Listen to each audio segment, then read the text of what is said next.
Understanding. Better fish to fry. Hello, everyone. Welcome back to our channel.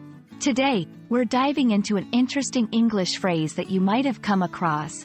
Better fish to fry. This idiom is not about cooking, despite what it might sound like. Let's explore what it means, where it comes from, and how you can use it in your everyday conversations.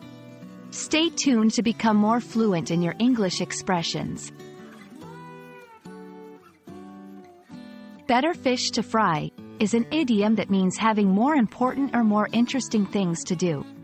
When someone says they have better fish to fry, they're indicating that their time or attention is taken up by matters they consider to be of higher priority or value.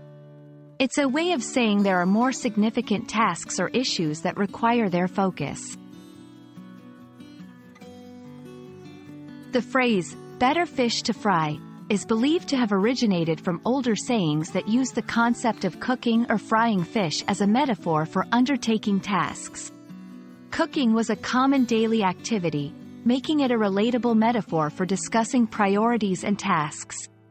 Over time, the phrase evolved into its current form, which emphasizes the idea of prioritizing more important activities over less significant ones.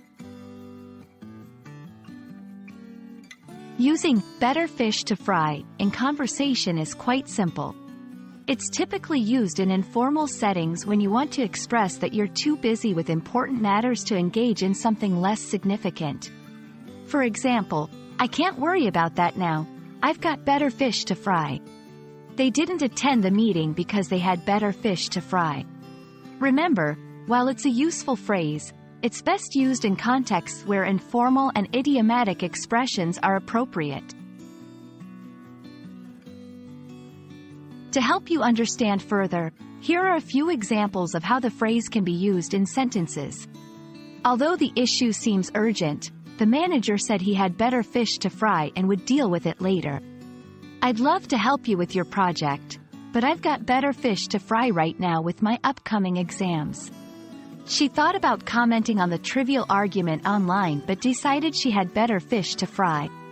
These examples show how the phrase can be adapted to various situations, emphasizing the speaker's focus on more important matters. Thank you for watching. We hope this video has given you a clear understanding of the phrase, better fish to fry, and how you can use it to express your priorities in English. Remember, learning idioms is a great way to sound more natural and fluent in your conversations.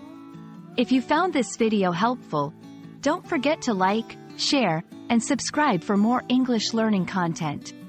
Happy learning, and remember, there are always better fish to fry when it comes to mastering a new language.